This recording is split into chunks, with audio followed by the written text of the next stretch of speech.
presiden mau berpanas-panas meluangkan waktu untuk kepentingan satwa. Bagaimana dengan di negara kita? Biar orang menanam bulu, kita tetap menanam padi.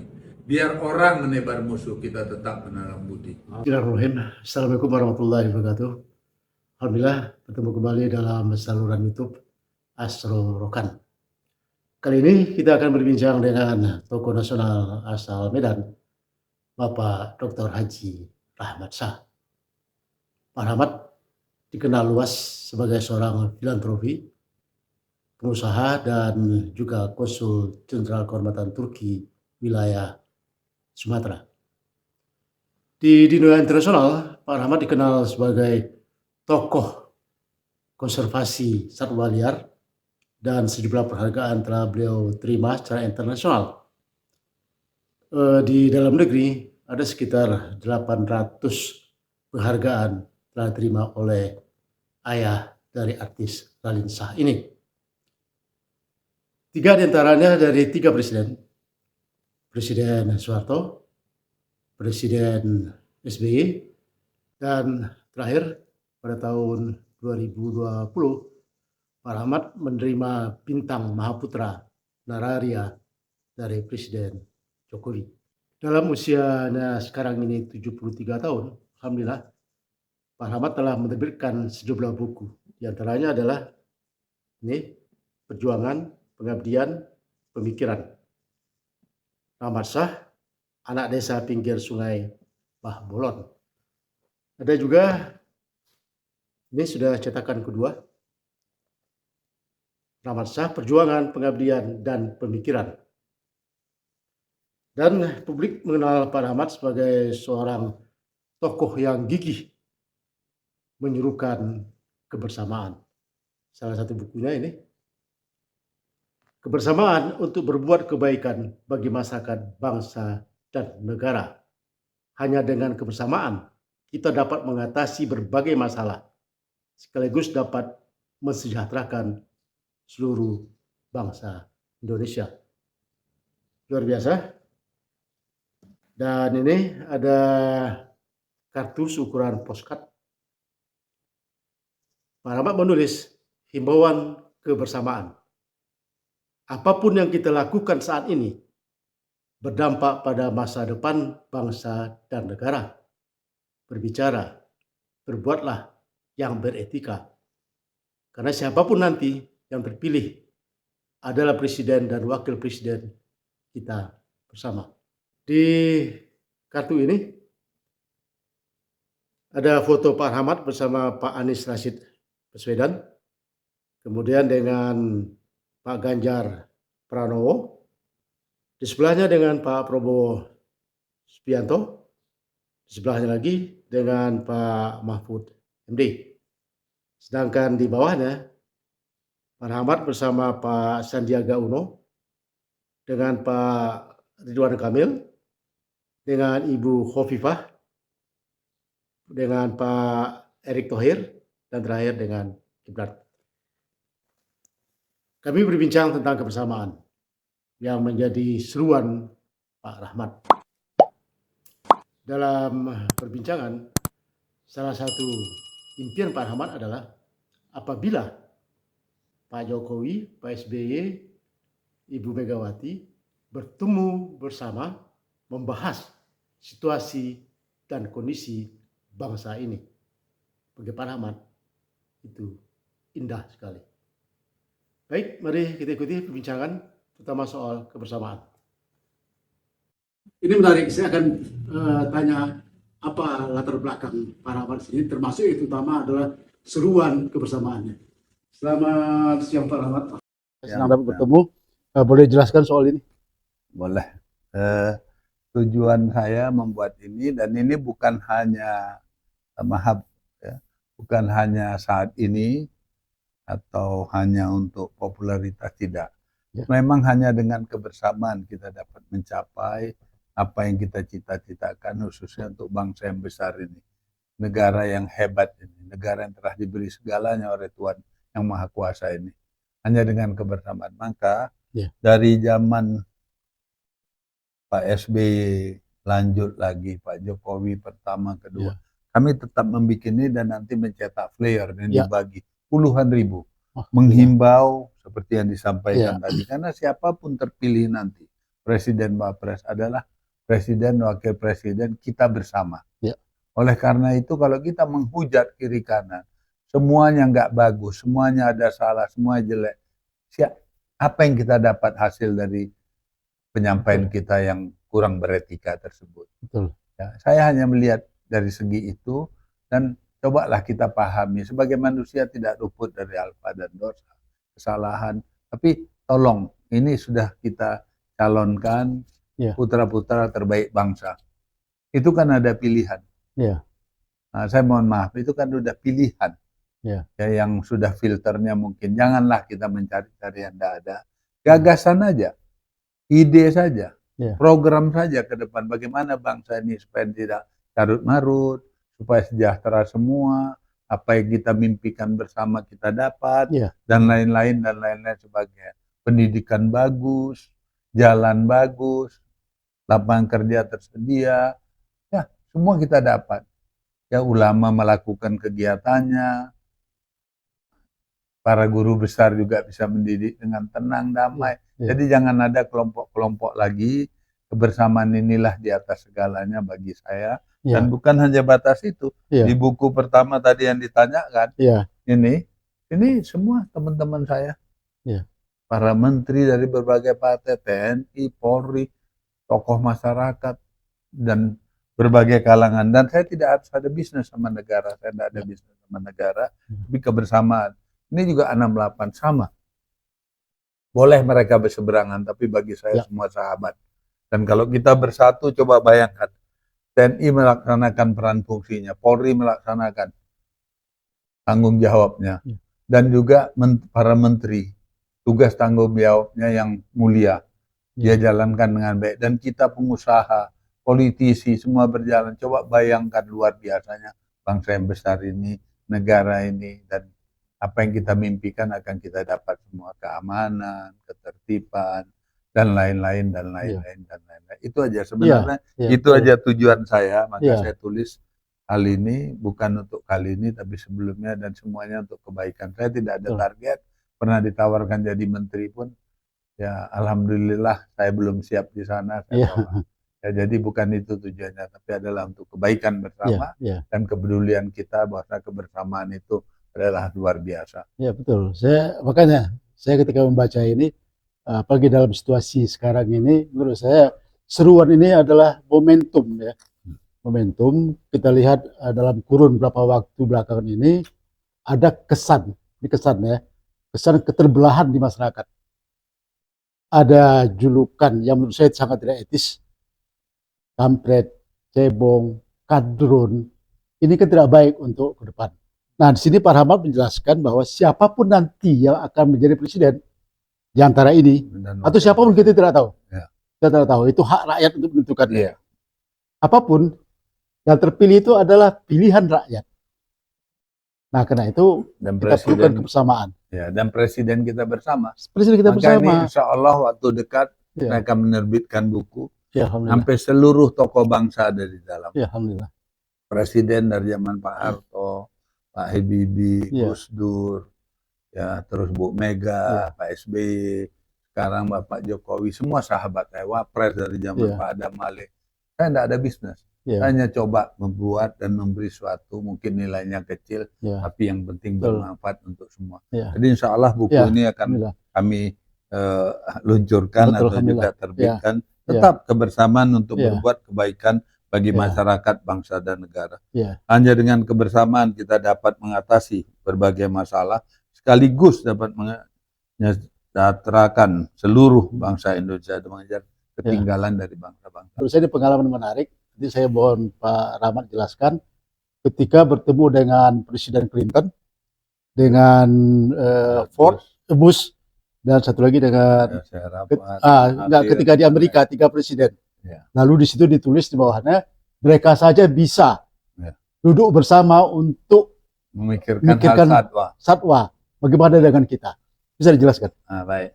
Sebenarnya kisah itu adalah saya kebetulan anggota seumur hidup Safari Club internasional dan putra pertama Indonesia yang menerima International Conservation Award, World Hunting Award, Big Five Grand Slam Award.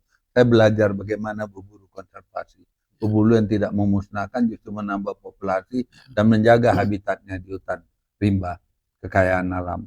Nah, di situ satu pagi kami sarapan, George Bush dan lain-lain hadir. Dilelanglah satu foto. Itu di Amerika. Fotonya ada ya di Amerika. Di foto itu dilelang 3 presiden lagi main golf.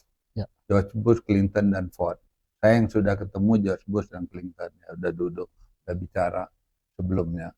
Jadi saya beli itu karena saya pengen dapat dan datang ilham, saya tulis. Nah, tujuannya hanya untuk mengingat kita dan menggugah. 3 presiden mau berpanas-panas meluangkan waktu untuk kepentingan satwa. Bagaimana dengan di negara kita? 2 presiden saja duduk bersama untuk membicarakan masa depan dan nasib bangsa, sulit kita menciptakannya. Nah, jadi itu datang dari hati nurani saya. Artinya mereka main golf, itu dilelang. Uang lelangnya saya berusaha dapat. Saya ingat waktu itu 16.500 US. Waktu itu ya, dolar masih rendah ya. Saya dapat. Tapi tujuan saya itu sekarang saya tulis. Nah, cobalah ya. Dan saya menulis, jangan lakukan sesuatu yang kita tidak ingin orang lain lakukan ke diri kita. Kita bisa bohong kepada siapa, saya tidak bisa bohong kepada Tuhan Yang Maha Kuasa dan diri kita sendiri. Maka alhamdulillah saya jarang sakit, dan waktu saya sakit divonis juga setahun tinggal hidup saya di 2016 Juli. Kenapa saya sampaikan nih? Kebersamaanlah menyelamatkan saya. Ya Pak Yusuf Kalla, Pak Mahfud, Pak Hendro dengan Ibu dan lain yang memegang buku saya, dan mereka turut mendoakan saya. Hampir semua pihak, kawan-kawan, memegang buku dan mendoakan, termasuk Ketua MPR, Ketua DPR, Ketua DPD, dan lain-lain. Jadi itulah kebersamaan, itulah memotivasi saya, dan alhamdulillah saya tidak tahu doa yang mana dikabulkan Allah Subhanahu Wa Taala, Tuhan Yang Maha Esa. Ya saya alhamdulillah dapat sembuh dan masih tegar. Itu sudah berjalan lebih kurang berapa? 6 tahun, 7 tahun. Kalau boleh saya memaknai atau menafsirkan foto yang dipajang oleh Pak Rahmat itu, ada Bush, ada Clinton, ada Ford. Mereka saja bisa duduk bersama untuk membahas soal satwa. Saya menafsirkannya, apakah Pak Rahmat juga berkeinginan situasi seperti itu juga terjadi di Indonesia? Para pemimpin Indonesia duduk bersama. Itu mimpi saya. Sangat-sangat, bukan kepingin nggak tahu bilangnya. Kalau itu terjadi, insya Allah saya akan sedekah nggak kurang 1.000 anak yatim. Dan kita akan 7 hari 7 malam kita akan berdoa, bersyukur, berzikir. Saya rasa semua umat beragama menginginkan kedamaian. Kedamaian, kebersamaan, kesejahteraan, dan kita memiliki 3 orang mantan presiden dan mantan presiden. Pak Ibu Megawati masih ada, Pak SBY masih ada, Pak Jokowi masih ada. Indah betul menurut saya kalau mereka bertemu, duduk bersama membahas kondisi bangsa ini. Ya sebenarnya Bang, semua orang udah tahu. Coba bayangkan program Pak Harto dulu. Ada yang bagus, banyak yang bagus, pembinaan petani, irigasi, dan lain-lain. Kita harus akui, kita teruskan yang udah bagus. Yang kurang bagus kita bagusin, disesuaikan perkembangan zaman. Turun lagi sesudah dari Pak Harto ke Pak Habibie. Pak Habibie teknologi penerbangan pesawat, karena kita negara kepulauan, bikin pesawat kecil supaya bisa menjangkau semua pulau yang sekian belas ribu ini. Teruskan yang mana baik dari Pak Habibie, tinggalkan yang sudah tidak sesuai dengan perkembangan zaman. Dan juga kalau ada yang kurang baik tinggalkan, tapi kalau ada yang baik itu harus wajib diteruskan. Baru turun lagi ke Gus Dur, ya juga sama, turun lagi lanjut ke Bu Mega. Alangkah luar biasanya ya Pak SBY juga. Semua punya kelebihan dan kekurangan. Kelebihannya kita ambil terus. Saya rasa bangsa kita ini akan keluar dari carut marut, keluar dari masalah kesejahteraan, akan tidak ada pengangguran, semua mendapat lapangan kerja yang baik sesuai pendidikannya di dunia pendidikan, dia akan mendapat bidangnya masing-masing. Ya semuanya akan berjalan dengan baik. Dan yang saya sampaikan tadi, maksud saya yang mudah dicerna adalah yang sudah baik kita teruskan, yang kurang baik dibutuhkan kita perbaiki, yang tidak baik kita tinggalkan. Ada masukan, saran, inovasi baru yang baik dan berguna untuk bangsa dan negara ini ke depan, kita harus berani mengadopnya atau mengambilnya. Jadi jangan lihat partai, lihat ini. Tujuan utama kita apa? Solusi bangsa. Solusi aja kita bicara. Jangan bicara permusuhan. Itu maksud saya, dan maaf, saya tidak ada bisnis dengan negara dan tidak ada masuk partai siapapun. Dan juga sampai detik ini tidak ada bilang dukung siapapun. Insya Allah nanti kita lihat sesudah masuk, sudah disahkan oleh KPU calon-calon atau yang menentukan, baru kita berbicara siapa yang kita dukung dan tidak dukung. Saya kira ya itu. Ada problem sekarang di bangsa ini. Pak Rahmat kan kita tahu beliau pernah di politik, pernah anggota DPR, MPR, DPD, kemudian pergaulan nasional yang sangat luas sekali, baik di Amerika, di Timur Tengah dan lainnya. Pengalaman kehidupan, baik sebagai pengusaha, filantropis dan lainnya. Pertanyaan saya adalah, bila kondisi bangsa ini, ada apa sebenarnya? Dan bagaimana kita menyelesaikan?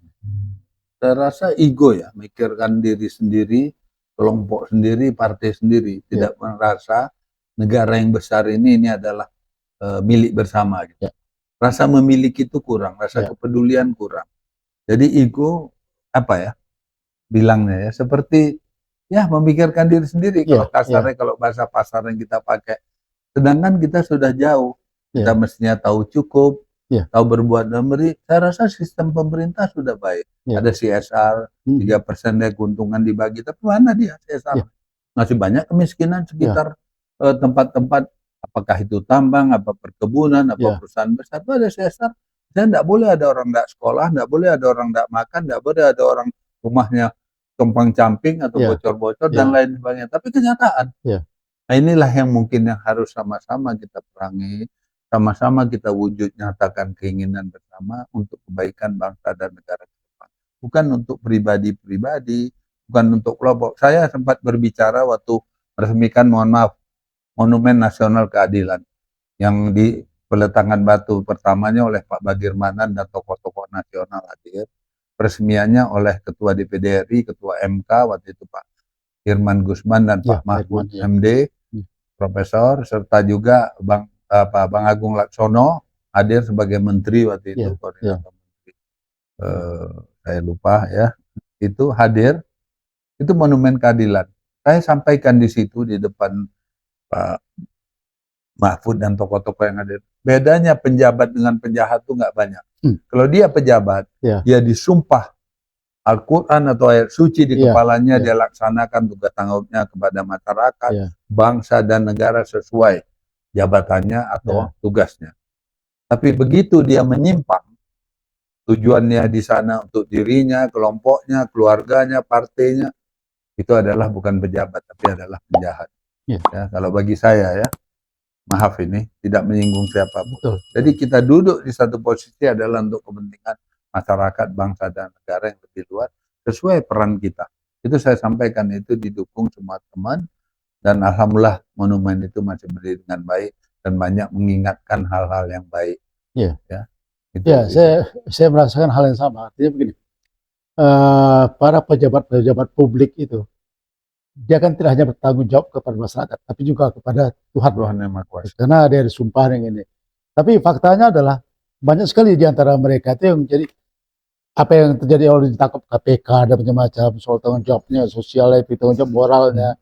Ini bagaimana sebenarnya? Apakah ini kultur kita atau kalau kultur dibilang Bang nggak bisa, itu nggak bisa kultur ya, karena banyak juga orang baik yang kurang baik.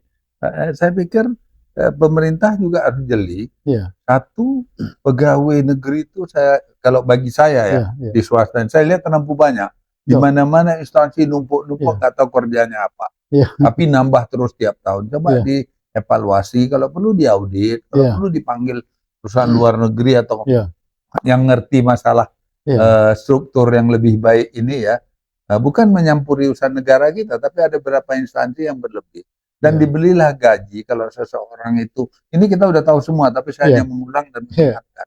Kalau orang kehidupannya 1 bulan 25 juta, seorang yang di posisi menentukan, sedangkan dia digaji hanya 10 juta, bagaimana dengan 15 juta? Dia pandai-pandai. Pandai-pandai itu adalah hal yang sudah negatif Ya, atau betul. mencuri. Nah ini coba kita kasih dia 25 kebutuhan anak sekolah, kehidupannya bersosial, karena jabatannya dia harus bersedekah dan lain-lain, dikasihlah 50 juta. Ya, Saya yakin ini akan berkurang korupsi dan penyalahgunaan wewenang ataupun tanggung jawab maupun jabatan. Tapi karena kekurangan, ya, nggak mungkin kita kerja nampak gagah tapi di rumah kelaparan dan kita tidak bisa berbagi dengan orang yang membutuhkan.